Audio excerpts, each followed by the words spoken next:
Hello all வணக்கம். பீராக், welcome to the show. Mumbai Indians versus SRH எங்கே அப்படின்னா ஹைதராபாத்தில். திலக் வர்மாவோட சொந்த ஊர். போன தடவை போய் மொத்த டீம் அங்கே போயெல்லாம் இது பண்ணியிருந்தாங்க. இப்போ திருப்பி வந்திருக்காங்க ஹைதராபாத்துக்கு. Mumbai Indians on a roll, ஒரு மொமெண்டம் இருக்கு. They're seriously pushing for a spot in the playoffs. SRH on the other hand they have lot of issues and gaps to deal with. So இந்த ரெண்டு பேருக்கும் நாளைக்கு match ஹைதராபாத்தில். இந்த மேட்சை பற்றி உங்கள் இனிஷியல் தாட்ஸ் என்ன? ரெண்டுமே எப்படின்னா, புலி பின்னாடி துரத்துது, ஒரு சிறுத்தை துரத்துது, மானை துரத்துது, உயிருக்காக ஓடுற ரெண்டு மான்கள் இருக்கு. இப்ப எல்லாரும் வந்துட்டு கேட்பாங்க, the fastest animal in the world cheetah 130 km/h.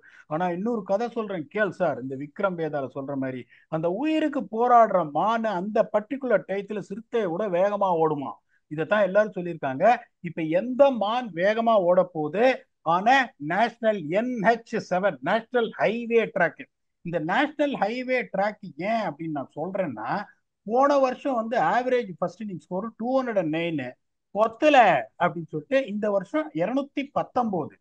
Okay, போன வருஷம் பேட்டிங் செகண்ட் ஆவரேஜ் ஸ்கோர் 219 பொத்தல அப்படின்ட்டு இந்த வருஷம் 230. எந்த மாதிரியான ஒரு நைட் மேர் இது பாருங்க. இந்த மாதிரி ஒரு ஹை ஸ்கோரிங் கேம்னா you bat first you bat second. என்னை பொறுத்த வரைக்கும் அந்த ஸ்டாட்ஸே கொடுக்க மாட்டேன். பேட்டிங் ஃபர்ஸ்ட் பேட்டிங் செகண்ட் எவ்வளவு ஜெயிச்சிருக்காங்க அப்படின்னு. when you put a runs on the board, it's going to be easy. Whether you bat first or bat second, you have to really bowl a little bit better than the opposition. இங்க நீங்க ரன்னே நிறுத்த முடியாது. அந்த ஒரே ஒரு பிச்சு மட்டும் என்ன பண்ணாங்க, ஸ்ட்ராட்டஜிக்கலா ஒரு பிச்சு வேற பிச்சை கொடுத்துட்டாங்க, ஸ்லோ பிச்சை. இந்த தடவை அந்த ஸ்லோ பிச்சை அவங்க கொடுக்க மாட்டாங்க. இந்த பட் வருஷம் 300 300ன்னு முதல்ல இருந்து சொல்லிட்டு இருந்தாங்களே, மேட்ச் வந்து ஹைதராபாத்னாலே 300பா அப்படின்னாங்களே, அந்த பேச்செல்லாம் இப்போ குறைஞ்சிருச்சு. சார், இப்ப நான் உங்களுக்கு ஒன்னே ஒன்று சொல்றேன். The way right now Hyderabad is on, I will not tell them to see the conditions and bat. இப்ப உங்களுக்கு கடைசி மூச்சுல நீங்க இருக்கீங்க. ஓகே, என்ன வேணாலும் உங்களுக்கு ஆகும். போராடு, சாவை எதிர்த்து போராடி. இப்ப அந்த ஸ்ட்ராட்டஜி நான் கொடுக்க மாட்டேன். கண்டிஷன்ஸ் பாரு, அபிஷேக் சர்மா ஒரு 4 பால் பார்த்து அடி கத்தே எடுத்துட்டு வா.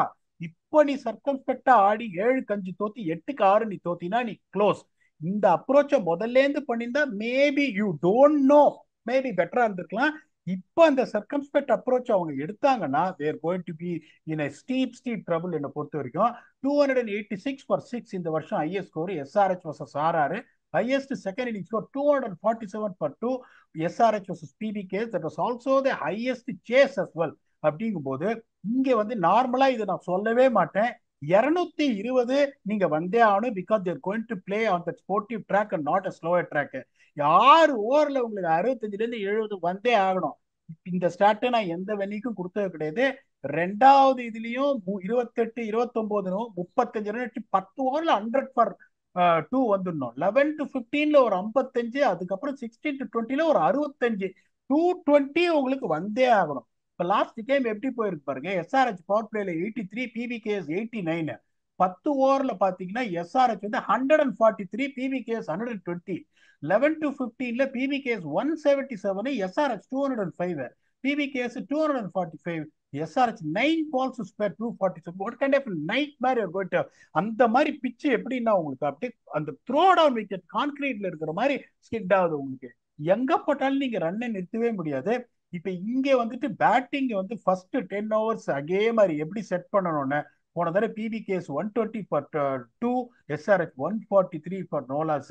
அதுக்கப்புறம் ஃபர்ஸ்ட் 6 ஓவர்ஸ் போலிங் இன் பவர் பிளே PBKS போலிங்ல 83 கொடுத்தாங்க, SRH போலிங்ல வந்துட்டு 89 கொடுத்தாங்க. ஸோ உங்களுக்கு வந்துட்டு if you find a way to restrict them to a sizable thing even less than 60, you are making a big huge impact on that. இங்கேயே உங்களுக்கு match முடிஞ்சு போயிடும். இப்ப ரெண்டு டீமும் பவர் பேக் டீம். நீங்க சொன்ன மாதிரி இவங்க ஒரு கான்பிடன்ஸோட வராங்க. Back to back wins. SRH needed win. இந்த சேம் வென்யூல தான் 245 அவங்க அடிச்சாங்க. That would give him a lot of confidence. அவங்களோட பிளேயிங் லெவல் எப்படி இருக்குன்னா, Abhishek Sharma, Travis Head, Ishan Kishan, Nitish Reddy, Heinrich Klaasen, Aniket Verma, Pat Cummins, Harshal Patel, Mohammed Shami, Ishan Malinga and Zeeshan Ansari. Their impact sub is going to be Abhinav Manohar. ஏன்னா இந்த பிச்சில் உங்களுக்கு you want to strengthen your bowling. Normally இப்ப Mulder மாதிரி ஒருத்தர் எடுத்து வந்தீங்க பேட்டிங் ஸ்ட்ரென்தன் பண்ணலாம். But definitely Ishan Malinga as a knack of picking up விக்கெட்ஸுக்காக அவருக்கு போவாங்க. இப்ப இவங்க எந்த சேஞ்சும் பண்ண மாட்டாங்க. இவங்க வந்துட்டு settled. Rohit Sharma, Ryan Rickelton, Will Jacks, Tilak Varma, Suryakumar Yadav, Hardik Pandya, Naman Dhir, Mitchell Santner, Deepak Chahar, Vignesh Puthur ஆர் அஸ்வனி குமார் அண்ட் ஜஸ்பிரீத் பும்ரா. ஏன்னா கரண் சர்மா இன்னும் ஃபிட் ஆன மாதிரி தெரியல. Impact sub is going to be Trent Boult. அவங்க எப்படி யோசிக்கணும்னா, when you got Trent Bolt, when you got Jasprit Bumrah, when you got Deepak Chahar, when you got Mitchell Santner அப்படிங்கும் போது அவங்க எப்படி யோசிக்கணும்னா, you also got a left arm seamer Trent Bolt. You might think about bringing someone like Vignesh Puttur as a variety.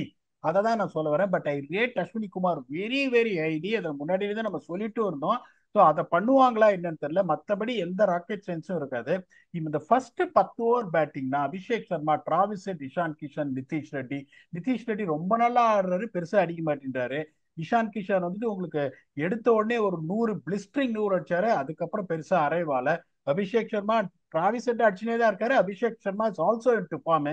பெரியப்பா ஃபார்முக்கு வந்துட்டாரு. அது ரொம்ப danger sign ஆப்போசிஷனுக்கு. ராயல் டிகில்டனா அங்க இங்க டப்பு டிப்புன்னு அடிக்கிறாரு. வில் ஜாக்ஸ் பெருசா அடிக்கலனாலும் இந்த பிச்சில் வில் ஜாக்ஸ் படம் திலக் வர்மா அப்படிங்கும் போது this is extremely difficult edge to give to both. ஏன்னா ரெண்டு பேருமே பவர்ஃபுல்லா இருக்காங்க. அந்த ஃபர்ஸ்ட் 6 ஓவர் போலிங் அப்படின்னு பார்த்தோன்னா SRH has been slightly on the bleeding side. Every single game they are bold. இங்க பாத்தீங்கன்னா உங்களுக்கு Deepak Chahar genuine power play power, Trent Boult genuine power play bowler, Jasprit Bumrah மாதிரி வச்சிருக்காங்க. அந்த எட்ஜ் மும்பைக்கு இருக்கும். So Mumbai will go with edge of 52-48 even though they're playing away from home, even though SRH has chased a monumental 247 last game. Mumbai will go with the edge ன்றேன். ஏன்னா நான் சொல்லி என்ன பிரயோஜனம்? இப்ப நேற்று என்ன சொன்னீங்க, எல்எஸ்ஜி தான் ஜெயிக்கும் நானே, நீங்க டிசி தான் ஜெயிச்சது. எஸ்ஆர்ஹெச்சா மும்பை? மும்பை பீடா ஷுவரா மும்பை தான் ஜெயிக்கிறாங்க அப்படின்னு நான் நினைக்கிறேன். பார்ப்போம் என்ன ஆகுதுன்னு. ஃபேண்டசி போலாமா? அதான் இப்ப நீங்க யோசிக்காமலே தப்புன்னு சொல்லிட்டீங்க. ஏன்னா வந்து ரொம்ப க்ளோஸ் எட்ஜ். இந்த ஃபர்ஸ்ட் போலிங்ல தான் வந்துட்டு உங்களுக்கு அந்த ஒரு எட்ஜ் இருக்கும். இப்ப நீங்க ஃபேண்டசி அப்படின்னு பாத்தீங்கன்னா பிச்சை பத்தி சொல்லிட்டேன் எப்படி இருக்கும் போது ஃபுல்லா பேட்ஸ்மேன் வச்சு பேக் பண்ணுங்க. அபிஷேக் சர்மாவை எடுங்க, ஹென்ரிக் கிளாசனை எடுங்க, சூரியகுமார் யாதவ் எடுங்க, அதுக்கப்புறம் வந்துட்டு டிராவிஸ் ஹெட்டை எடுங்க, அதுக்கப்புறம் Ishan Malinga is the only bowler and picking. என்னோட 5 pick Abhishek Sharma, Klaasen, Suryakumar Yadav, Travis Head and Ishan Malinga. நீங்க யாரை வச்சு பிக் பண்ண போறீங்கன்னு எனக்கு தெரியல. உங்க சாய்ஸை கொடுங்க. ஹர்திக் பாண்டியா என்னதான் இருந்தாலும் 4 ஓவர் போட்டுறாரு. அதுக்கப்புறம் அன்னைக்கு மேட்சப்ஸ்னால போடல, சிஎஸ்கே கடைசியில் தோனி அடிச்சாருன்னு. ஹர்திக் பாண்டியா 1, சூரியகுமார் யாதவ் 2, திலக் சார் வர்மா 3. சூரியகுமார் நான் எடுத்துட்டேன் சார், தப்பா நினைக்காதீங்க. ஓகே, திலக் வர்மா, ஹர்திக் பாண்டியா, திருப்பி ரோஹித் சர்மா இந்த வாட்டி அடிப்பாருன்னு நான் நம்புறேன் 3. திலக், ரோஹித், ஹர்திக். அந்த பக்கம் நீங்கள் எல்லாத்தையும் எடுத்துட்டீங்க. நிதிஷ் ரெட்டி நான் எடுக்கிறேன். இந்த வாட்டி ஃபயர் பண்ணுவார் அப்படின்னு எனக்கு தோணுது. பார்ப்போம் என்ன ஆகுதுன்னு. அதோட சேர்த்து இந்த பேட் கமின்ஸையும் நான் எடுக்கிறேன். அவரும் போட்டு விக்கெட் எடுத்துருவார், ஒரு 2 விக்கெட் எடுத்துருவார். ஸோ இதுதான் என்னுடைய pick. Nitish Reddy, Pat Cummins, Tilak Varma, Hardik Pandya, Rohit Sharma. So இதுதான் என்னுடைய ஃபேண்டசி பிக் ஸ்பீடா. ஸோ எல்லாமே சொல்லியாச்சு. காம்பினேஷன்ஸு, கண்டிஷன்ஸு, ஃபேண்டசி பிக்ஸ் எல்லாம் சொல்லிட்டோம். 2 பேருமே மும்பை ஜெயிப்பாங்கன்னு சொல்லியிருக்கோம். இந்த மேட்சை பற்றி உங்கள் ஃபைனல் தாட்ஸ் என்ன? மும்பை 4 ஜெயிச்சிருக்காங்க. மும்பையும் இந்த மேட்ச் தோத்தாலும் அவங்களுக்கும் எலிமினேஷன் டோர் ரொம்ப கிட்ட தெரியும். சன்ரைசர்ஸ் தோத்துட்டாங்கன்னா க்ளோஸ், சன்ரைசர்ஸ் தோத்துட்டாங்க டோர்னமெண்ட் முடிஞ்சுது. மும்பை வந்துட்டு தோத்தாலும் ஒரு சின்ன ஒரு ஓப் இருக்கும். சன்ரைசர்ஸ் தோத்துட்டா I'm telling you 6 losses in 8 matches. The way other teams are shaping up, they got no chance whatsoever as a comeback. அதனால சன்ரைசர்ஸுக்கு இது ரொம்ப ரொம்ப ரொம்ப இம்பார்ட்டன்ட். அவங்க ஜெயிக்கணும்னா அந்த செகண்ட் வின் ஃபேக்டரா அவங்க ஜெயிச்சே ஆகணும். They have to bowl better in power play compared to Mumbai Indians. Sunrisers got a batsman to unsettle their bowlers. But இவங்க bowlers can unsettle their batsman. அந்த கேள்விக்கு இவங்க பதில் சொன்னாங்கன்னா சன்ரைசர்ஸ் வில் எமர்ஜ் விக்டோரியஸ். ஆனா மும்பைக்கு நான் எட்ஜ் இருக்குன்னு சொல்லியிருக்கேன், நீங்களும் எட்ஜ் இருக்குன்னு சொல்லியிருக்காங்க. It is going to be fascinating. ஏன்னா இவ்வளவு சீக்கிரம் ஐபிஎல்ல இன்னும் ஒரு மாசம் இருக்கு டோர்னமெண்ட், எலிமினேஷன் கேம் வருது. என்னை பொறுத்த வரைக்கும் 18 வருஷம் ஐபிஎல்ல இதுதான் ஃபர்ஸ்ட் டைம். உங்களுக்கு இன்னொன்னு பார்த்துருப்பீங்க, நீங்க சின்ன வயசுல இருந்து ஐபிஎல் பாக்குறேன்னு இருக்கீங்க. 2 நாள் இருக்கும் போது கூட எந்த 4 டீம் உள்ள போறான்னு நிறைய பேருக்கு தெரியவே தெரியாது. தெரியாது அதுவும் தெரியாது. கடைசி மேட்ச்ல எல்லாம் டிசைட் ஆயிருக்கு. ஒரு சிலர் என்ன பண்ணுவாங்க, கடைசி மேட்ச் வந்து இவன் 8 மணிக்கு ஆடுறான், அவன் 4 மணிக்கு ஆடுறான், ட்ரபுள் ஏட்டர் கடைசியில் ஆடுறவருக்கு நெட் ரன் ரேட்டை பார்த்து குவாலிஃபை ஆவான். அந்த மாதிரிலாம் இருந்த ஐபிஎல் இப்ப என்ன பொறுத்த வரைக்கும் டெக்னிக்கலி ஸ்பீக்கிங் இந்த மேட்ச் எஸ்ஆர்எச் தோத்தோம்னா they have got no chance of qualifying considering their net run rate. அதுதான் பிரச்சனை. இப்ப மேல இருக்கிறவனோட நெட் ரன் ரேட்டும் ரொம்ப ஜாஸ்தியா இருக்கும்போது let us see which team comes victorious. Mumbai ஜெயிச்சாங்கன்னா ஆல்ரெடி பேக் டு பேக் வின்ஸ்ல வந்திருக்காங்க. ஒரு champion team, they know how to turn it around in a situation like this which is challenging. Mumbai வந்தாங்கன்னா it's very difficult to stop them from this outset. Let us see who comes back victorious. We'll come back and do a review on this high voltage contest, high scoring contest in the National Highway Rajiv Gandhi Hyderabad Stadium with your very own Octopus. Until then, thanks a lot and bye bye.